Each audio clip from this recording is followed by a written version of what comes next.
Well, that's my point. Like an incredible amount of, yeah. When you talk to program people, it's a service. You know, the idea of warehousing and inventory and supply chain management doesn't even enter their minds when you talk about providing a service. The reality is, it's 150 tiny little things. Yeah, it's harder than distributing We've got to keep track of. Yeah. So, but I think part of it is working with is not only working with the field, but working with our own Washington departments, like new business development. Can they start, you know, they have a lot of sway when proposals are being written. They are good with words, they're wordsmiths. Can they start writing into proposals the need for better inventory? You know, working with our own backstopping teams to say, when you're writing these budgets for the platforms, can you ask them about what their inventory needs are? Things like that, that we don't have direct control over, but we can influence. We need some behavior change communication. Exactly. We need some internal. Well, I think, you know, I think maybe we could play more of a role as educators to the program staff. You know, one of the things that PSI prides itself on is its basis sort of in private enterprise, right? We're supposed to operate based on free market principles, a little more capitalistic, almost like a for-profit company, but with a different mission.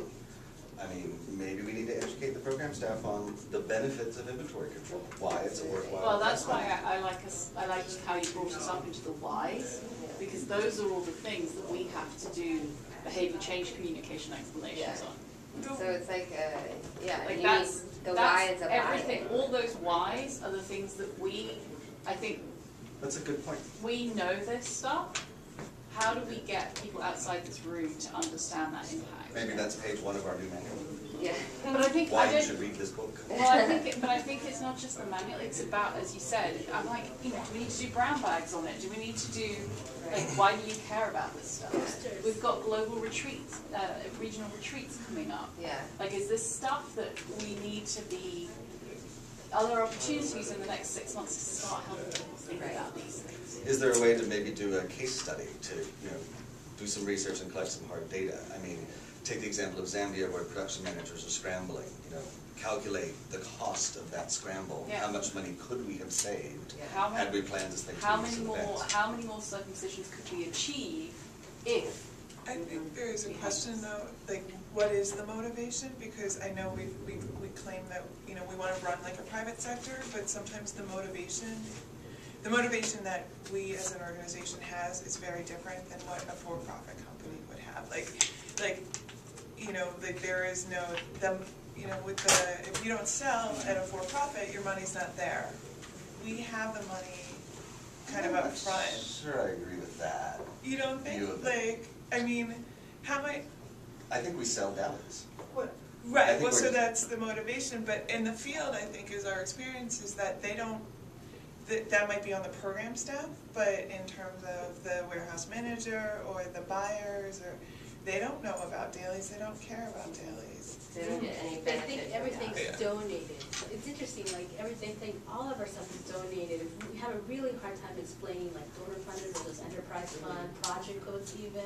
They're like, why? They give it to us. Why do we care? Oh, I run into that problem all the time. Yeah. When I ask them for paperwork for donated commodities, they're like, why do you want to know about it? It's free. Yeah, exactly. So And there's donor funded versus donor donated, and so there's definitely the different audiences that we have to educate and know kind of where they're coming from. What's their motivation? Yeah. Who approves the annual country budgets? Who approves? The RD Budget committee.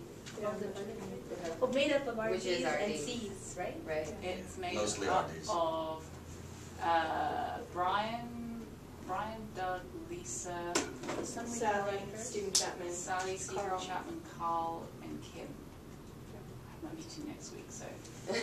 So you're well aware. So bringing us back to this, it looks like we've got a lot of really good detail and understanding of kind of what's all on the table, and in terms of like why we want to kind of get things done, and what are some of those specific areas, you know, that we're talking about. That looks a little crazy, but hopefully this Can I put makes something? sense. Well, to Can me, I put it's the helpful word to see how we context or somewhere? Was that context? Yeah, because I think Country Jimmy made a good context? point. We have to always think about the context that we're working at. We are not working at Coca-Cola. So whatever, maybe next to guidance or something, like, that has to be practical. It can't be Yeah. the best. Yeah, but, you know, I would temper that comment a little bit with not being too milquetoast about things. True. We can push Valid. people to do better. No, We can, but we have You to. have to I appreciate the absolutely- I context, but you have to absolutely- push people to do better. I don't have a problem with that, but you go to a CR and say, we want to achieve the best, they'll say, we're a not-for-profit organization, we don't need to be the best, we need to be good. And that's where I come back to, we need to be able to say, you are meeting the critical requirements. Critical requirements that will allow you to be more efficient. Now, you could be bronze standard, and that would be a vast improvement on where we are today. I don't think we will ever get to gold standard. I also think if I you like try and the get goals. to gold standard, and you have but you're trying to push it to